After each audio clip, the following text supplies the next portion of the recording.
어제 이제 그 결혼식 있었죠.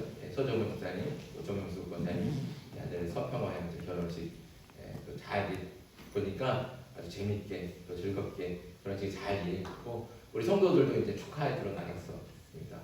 근데 이제 날씨가 이렇게 안 좋아져서 오늘 배가 안 뜨고 그래서 오늘 들어오지 못했어요. 그래서 빈자리들이 많이 생기고 또 이렇게 누구보다도 이제 이렇게 오늘 보니까 반주가 없잖아요, 그렇죠? 반주가 없이 찬송하고 아마 이제 앞에 예배 전에 이제 찬양 인도하시던 우리 임동수 권사님 또 이승희 집사님 아마 힘드셨을 텐데 그래도 감사하게 찬양 인도해 주셔서 감사하고 또 이게 없을 때 더 느끼는 것 같아요. 아 이렇게 소중하다. 우리 조명수 권사님, 서정호 집사님 또 이근혜 집사님도 반주를 해주시는데 얼마나 소중한지 모르겠어요. 다음에 이제 오시면 아 정말 소중한 사람입니다. 인사해주고 또 격려해주시면 감사하겠습니다. 자, 오늘 디모데전서 6장의 말씀 가지고 함께 은혜를 나누려고 합니다.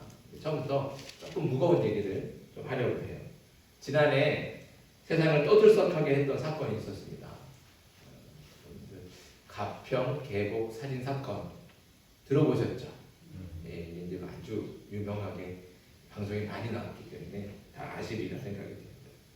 거액의 보험금을 노리고 남편을 계곡물에 이렇게 빠뜨려서 숨지게 했던 사건입니다. 사실 이 사건은 원래 이제 2019년에 있었던 사건이에요. 2019년에 사실은 그냥 우리 여름 되면 물놀이 하다가 가끔 이렇게 사람들이 익사하고 그래서 죽었다 그런 물놀이 사고들 뉴스 통해서 많이 보도되지 않습니까? 여름에 특히.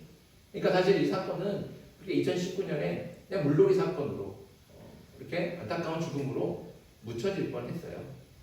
그런데 이제 한 방송사에서 고발 프로그램에서 이 사건을 아주 심도 있게 다루고 그리고 결국에는 검찰도 다시 재수사를 시작하면서 이제 이 부인이 그리고 내연남이 궁지에 몰리게 되니까 잠적해버렸잖아요. 검찰로 출두해라. 맨 처음에 나왔는데 그 다음에 여론이 안 좋아지고 계속 궁지에 몰리니까 도망가버렸어요. 숨어버렸어요. 그래갖고 방송에 계속 사진도 나오면서 막 아주 그래서 많은 사람들이 다 알게 된, 전 국민이 알게 된 그런 유명한 사건이 되었습니다. 이 사건이 더 무서운 거는 이 부인이라고 하는 사람이 남편을 죽이려고 했던 게 한 번이 아니라는 거죠. 보고독을, 일부러 보고독을 남편한테 먹여서 죽이려고 시도도 했었고 낚시터에 데리고 가서 일부러 물에 빠뜨려서 죽이려고도 했었고 또 사건을 파헤쳐보니까 이 여자하고 사귀었던 남자들이 의문의 죽음사들이 많았던 거예요. 뭐 해외에 갔는데 같이 갔는데 해외에서 남자가 죽게 되고 뭐 이런 사건들이 계속 꼬리에 물고 나타나는 거예요. 그러니까 좀 무서운 일이 된 거죠. 그렇게 이제 이 부인이 아무튼 가평 계곡에 가서 자기 남편을 물에 빠뜨려서 죽게 했습니다. 왜 죽게 했다고요? 보험금 때문에. 예. 남편에게 들어있는 거액의 사망보험금 이거를 타내려고 그렇게 했던 겁니다. 그런데요, 이렇게 남편이나 또 부인이나 또 자녀들이나 아니면 이제 부모에게 이렇게 거액의 사망보험금을 걸어놓고 그 보험금을 타기 위해서 자기 가족을 살해하는 일들이 이런 범죄가 심심치 않게 TV 방송 또 뉴스를 통해서 보게 됩니다. 실제로 보험사의 통계를 보면 보험 사기로 적발되는 금액이 2017년도에는 7천억 정도 돼요. 7,302억 원이에요. 그런데 계속 해마다 늘어나요. 계속 해마다 늘어나서 작년이 2022년도에는 1조 원이 넘었다고 해요. 이렇게 왜 갑자기 이렇게 계속 늘어나는가? 조사를 해보니까 그 중에 이유 하나가 보험금을 노린 계획적인 살인과 또 고의적인 사고가 급증했기 때문이라고 합니다. 생각만 해도 너무 무섭고 끔찍하지 않습니까? 우리 사회가 왜 이렇게 끔찍하고 잔인한 사회가 되었을까요? 왜 그럴까요? 이유가 다 돈 때문이에요. 우리가 돈을 사랑하고 추구하는 사회가 된 겁니다. 자, 그럼 돈을 사랑하는 게 죄입니까? 다시 물어보죠. 돈을 사랑하는 게 죄인가요? 사실 돈은 매우 중요한 수단입니다. 돈이 있어야 옷도 사 입고 필요한 것도 사고 편히 쉴 수 있는 집도 얻을 수 있습니다. 돈이 있어야 학교도 가고 책도 사고 공부도 할 수 있죠. 또 돈이 있어야 영화도 보고 외식도 하고 그렇게 즐길 거를 즐길 수 있습니다. 돈이 있어야 편안한 노후를 보낼 수 있습니다. 이렇게 돈은 우리의 필요를 충족해주는 중요한 수단입니다. 또 돈은 편리한 수단이기도 합니다. 돈이 있으면 돈이면 못하는 게 없잖아요. 안 되는 게 없습니다. 돈만 있으면 갖고 싶은 거 가질 수 있고 가고 싶은 곳으로 갈 수 있고 먹고 싶은 거 먹을 수 있고 그러잖아요. 돈 있으면 안 되는 게 없어요. 돈만 있으면 뭐든지 할 수 있으니 돈은 제일 편리한 수단입니다. 이렇게 중요하고 또 편리한 돈, 이 돈을 사랑하는 게 과연 죄일까요? 근데 먼저 우리가 알아야 될 건 여기 중요한 사실이 있습니다. 돈의 실체, 돈은 무엇인가? 돈은 바로 수단입니다. 수단. 돈은 수단입니다. 결코 목적이 아닌 목적을 이루기 위한 수단이 바로 돈이에요. 그래서 돈을 사랑하는 게 죄가 되는 거예요. 왜 죄가 될까? 왜 사랑을 한다 그러면 사랑하는 대상은 항상 목적이 되는 대상이 돼야 돼요. 수단을 사랑하면 항상 죄를 짓게 돼 있어요. 목적이 되는 대상을 사랑해야지 수단이 되는 대상을 사랑하면 안 된다는 겁니다. 예를 들면 이런 거예요. 직업, 일, 이거는 나와 가정을 평안하고 안전하게 지키고 보살피는 수단이지 목적이 아닙니다. 그렇죠?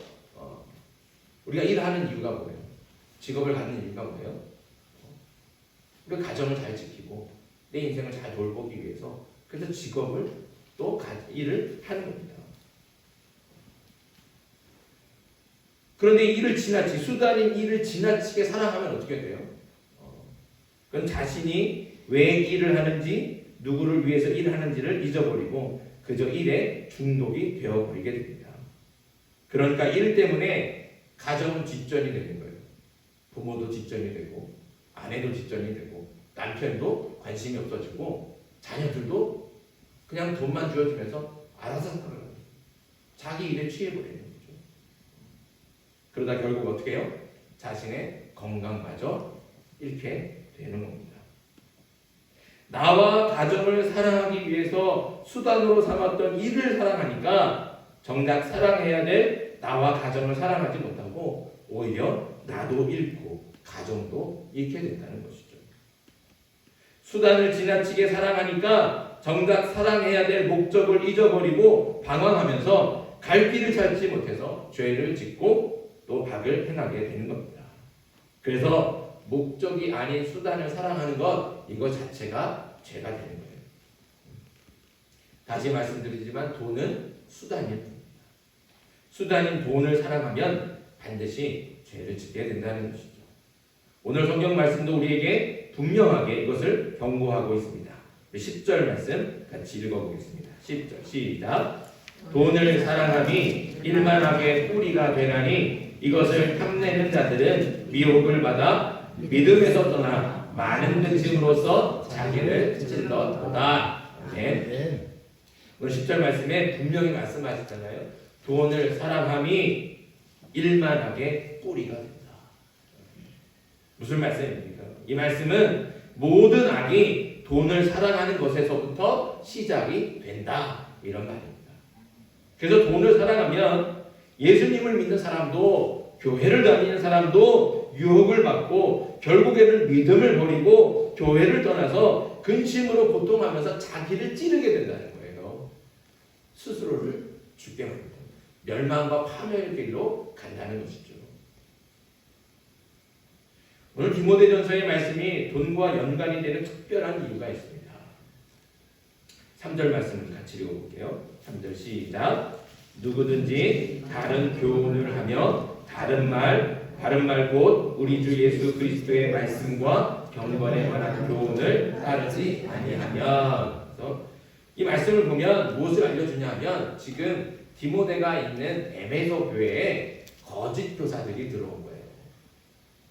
바울이 전한 복음과 다른 말씀, 다른 복음, 여기는 다른 교훈이라고 얘기하잖아요. 그러니까 가짜 복음을 가지고 온 사람들이 있는 겁니다. 거짓 교사들은 겉으로는 예수님을 믿고 사도들처럼 복음을 전하고 가르치는 사람들이었습니다. 하지만 이들은 복음을 자기 마음대로 바꾸고 교묘하게 세상 철학이나 이방 문화와 섞어서 전혀 다른 가짜 복음을 전하고 다녔다는 것이죠. 이들은 당시 왕성했던 헬라 철학과 수사학에 관련된 지식이 많아서 화려한 언변과 말솜씨를 가지고 있었습니다. 그러니까 복음을 가지고 진짜 복음을 가지고 있는 사람들과 변론하고 언쟁을 벌이면 항상 누가 이겨요? 가짜 복음을 가지고 있는 사람. 이 사람 세상 철학이 지식이 많고 수사학이 아는 게 많으니까 이 언변이 말솜씨가 뛰어난 거예요. 그러니까 언쟁을 벌이면 변론하면 항상 이 사람들이 이기는 거예요. 말로서는 이 가짜 복음을 가진 사람들이 이길 수가 없는 겁니다. 그러니까 이 사람들이 좋아하는 게 뭐예요? 거짓 교사들은 변론하고 언쟁하는 걸 좋아하는 거예요. 그래서 어디 회당에 가고 교회만 가면 자꾸 변론하려고 그래요. 자꾸 언쟁을 일부러 일으키는 거예요. 그러면 그럴수록 어떻게 해요? 자기가 더 높아지는 거죠. 그리고 사람들이 이 사람들이 더 경고하는 사람들인가 보다 착각하게 하는 거예요. 그리고 그럴수록 더 많은 사람들이 거짓 교사들을 추종하고 따라갑니다. 그런데 이 거짓 교사들이 이렇게 가짜 복음을 전하며 교회를 혼란에 빠뜨린 이유가 있습니다. 그 이유가 무엇인가? 5절 말씀이요. 5절 말씀 같이 읽습니다. 시작. 마음이 부패하여지고 진리를 잃어버려 경건을 이익의 방도로 생각하는 자들의 다툼이 일어나느니라. 아멘. 여기 사도 바울은 가짜 복음을 전하는 거짓 교사들을 뭐라고 말하느냐? 경건을 이익의 방도로 생각하는 자들이다 라고 말씀해주고 있어요. 경건을 이익의 방도로 생각하는 자들. 무슨 뜻입니까? 이들은 가짜 복음을 전하며 자신들을 경건한 사람처럼 보이게 하는 이유가 있어요. 무슨 목적으로요? 돈을 버는 거죠. 돈을 벌기 위해서 이렇게 하고 다닌다. 자신을 추종하고 따르는 사람들이 많아질수록 자신이 얻게 되는 돈이 더 많아졌던 겁니다. 그 돈의 맛을 알아버린 이 거짓 교사들은 더 많은 돈을 벌기 위해서 복음의 진리를 추구하기보다는 말의 기술에 더 신경을 쓰는 거예요. 자기가 전하는 말씀의 내용이 중요하지 않고 어떻게 하면 더 화려하게, 어떻게 하면 더 이 사람들을 더 혹하게, 어떻게 말할까. 자꾸 말의 방법과 기술에 신경을 쓰는 겁니다. 더 자극적인 말과 화려한 언변과 말솜씨로 복음의 진리에 새로운 뭔가를 자꾸 첨가하고 덧붙이다 보니까 복음이 변질이 되고 진리가 훼손이 되어서 가짜 복음이 될 수밖에 없었던 거예요. 이렇게 돈을 사랑하니까 예수님을 믿던 사람들도 마음이 부패해지고 진리를 잃어버려서 경건을 이익의 방도로 생각하게 되는 것이죠. 복음과 신앙을 돈 버는 수단으로 삼아갑니다. 복음과 신앙이 돈 버는 수단이 되어버리고 말았다는 것이죠. 이렇게 복음과 사람이 변질되는 이유가 다 돈을 사랑하게 됩니다. 그래서 돈을 사랑하는 것이 모든 악의 뿌리라고 말씀해주고 있습니다. 바울은 여기서 멈추지 않고 더 강력한 메시지를 전하고 있습니다. 9절입니다. 9절 같이 읽습니다. 시작. 구하려 하는 자들은 시험과 올무와 여러 가지 어리석고 해로운 욕심에 떨어지나니 곧 사람으로 파멸과 멸망에 빠지게 하는 것이라. 아멘. 9절 말씀을 들으면 부자는 다 악하고 어리석은 사람이라고 말씀하는 것처럼 들립니다. 그러니까 9절 말씀이 사실 불편하죠. 물론 예수님께서도 말씀하실 때 부자가 천국에 들어가는 것이 낙타가 바늘기로 들어가는 것보다 더 어렵다 이렇게 말씀하실 정도로 부자에 대해서 그렇게 좋은 말씀을 하시지는 않았어요. 하지만 그렇다고 성경에 나오는 부자들이 다 악하고 나쁜 사람들인 건 아닙니다. 우리가 사랑하고 존경하는 아브라함, 이삭, 야곱, 이 사람들 다 뭐예요? 당대에 엄청난 부자였어요. 이삭은 뭐라고 고백합니까? 다른 사람들보다 그 험한 그 기근과 환난 속에서도 200배나 더 많은 그 결실을 얻었다는 거예요. 그러니까 그만큼 부자가 된 거예요. 그게 다 누가 주신 겁니까? 하나님께서 주신 축복이에요.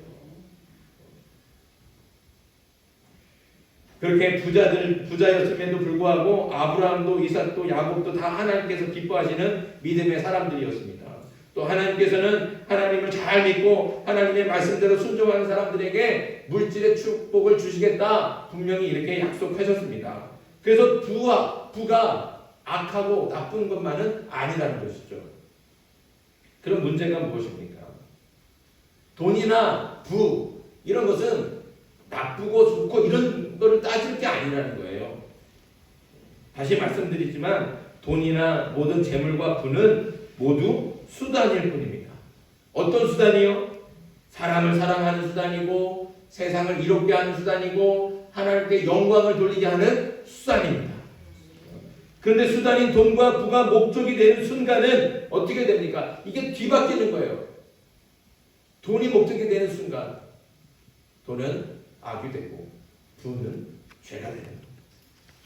수단인 돈이 목적이 되면 누가 수단이 되겠어요?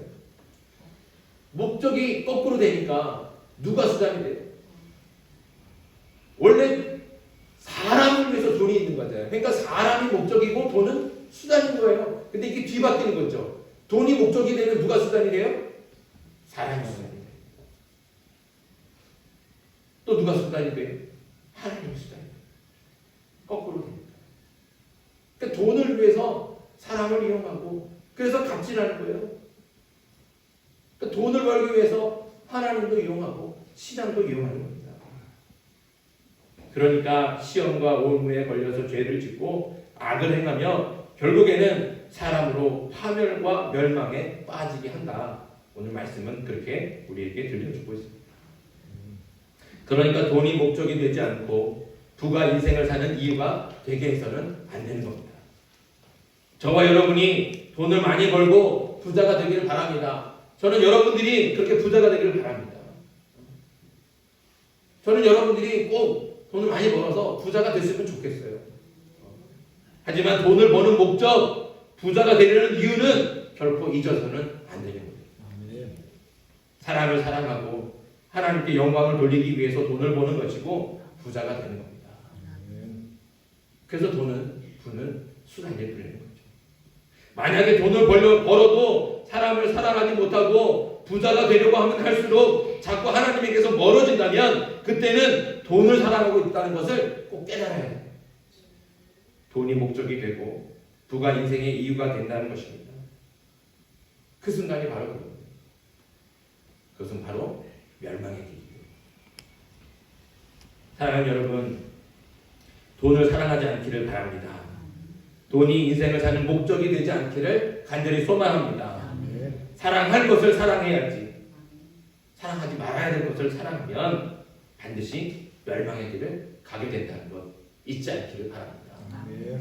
돈은 나를 위하고 이웃을 위하고 또 하나님을 위한 수단일 뿐임을 잊지 않고 돈을 위해 수단처럼 이용되는 인생이 아니라 돈을 아름답게 사용하는 저와 여러분들에게 간절히 바랍니다.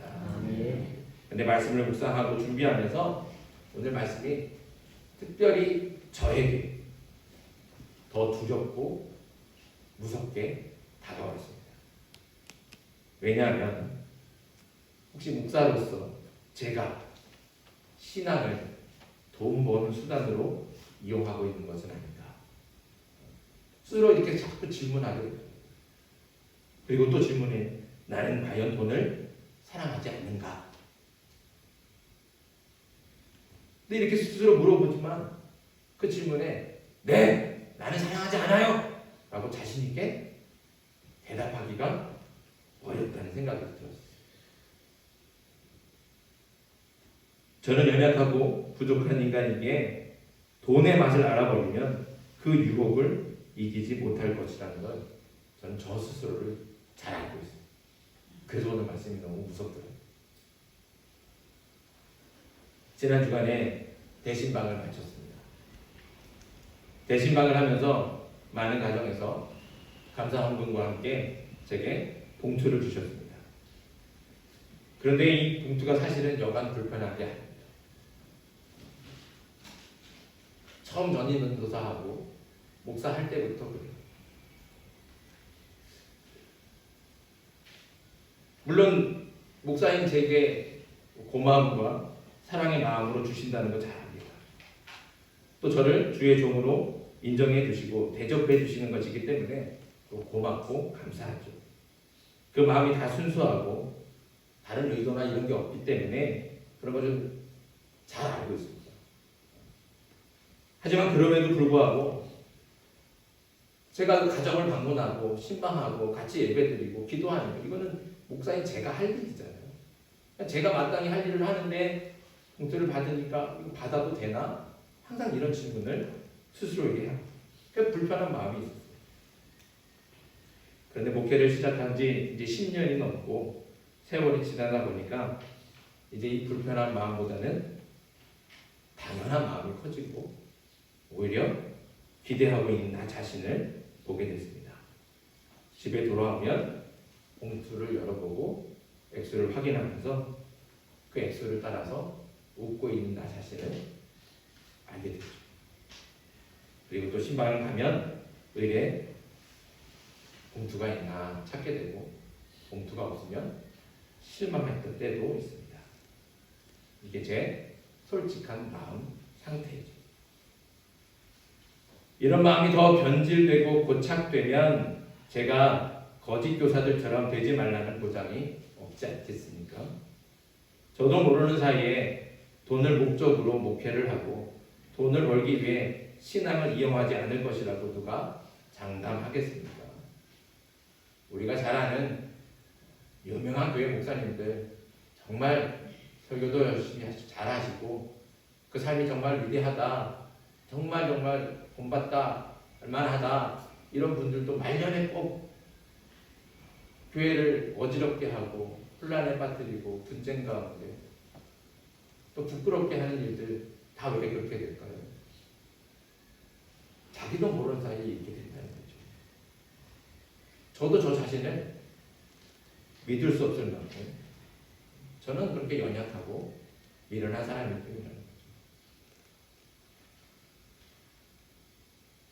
그래서 오늘 말씀이 저에게 너무 두려운 거예요. 제가 혹시 이렇게 되지 않을까? 그래서 여러분들께 도움을 요청합니다. 이제 저는 봉투를 받지 않겠습니다. 여러분도 저에게 더 이상 봉투를 주지 마십시오. 어떤 분들은 속으로 그럴 수도 있어요. 아, 봉투 받았으면 좋은데 알아서 쓸 것이지. 참 유별나다. 이렇게 생각하실 수도 있을 것 같습니다. 저도 처음에 그렇게 생각했습니다. 봉투를 받으면 마음이 불편하지만 그래, 내가 좋은데 쓰면 되지. 이렇게 생각을 하고 잘 받았어요. 그런데 그건 어디까지나 마음뿐입니다. 돈의 맛을 보니까 그게 제 마음처럼 잘 되지 않더라고요. 저도 모르게 쌓아두고 쟁겨두면서 스스로 기뻐하고 즐거워하는 저 자신을 보게 됐습니다. 그래서 말씀을 준비하면서 결심하기를 이건 아예 그 뿌리부터 잘라내지 않으면 결코 그 유혹을 이길 수 없겠다, 이런 생각을 하게 됐습니다. 그래서 이렇게 설교 시간에 여러분께 부탁드리는 겁니다. 이건 제가 저를 내세우거나 자랑하는 게 결코 아닙니다. 제가 목사로서 살려고 발버둥 치는 거예요. 끝까지 목사로서 남고 싶은 마음 때문에. 저를 사랑하시고 저를 또 계속 목사로 보고 싶으시다면 저를 위해서 이제 봉투는 하지 않기를 바랍니다. 이번 대신방 때 받은 봉투는 전부 지진으로 피해를 당한 지역에 기부하려고 합니다. 2주 전 설교 시간에 어른 김장하라는 다큐멘터리를 잠깐 보여드렸어요. 혹시 유튜브에서 찾아서 보신 분 계십니까? 저는 사실 이게 저한테 큰 충격이기도 하고 깊은 영감, 뭐 그런 마음의 울림이 있었기 때문에 아직도 사실은 그 여운이 남아 있습니다. 그 김전화 선생이 한 말 중에 이런 말이 있습니다. 돈이란 것이 똥 같아서 모아두고 쌓아두면 악취만 진동하는데 그걸 밭에 골고루 뿌려두면 좋은 거름이 된다. 사랑하는 여러분, 저와 여러분들이 사랑할 만한 것을 사랑할 수 있기를 간절히 소망합니다. 아멘. 돈은 모든 악의 뿌리입니다. 또 돈은 그저 수단일 뿐이죠. 돈을 사랑하지 말고 하나님과 이웃을 사랑하면서 돈을 아름답게 또 향기나게 사용할 수 있는 저와 여러분들이 되기를 주님의 이름으로 축복합니다. 아멘. 기도드리겠습니다.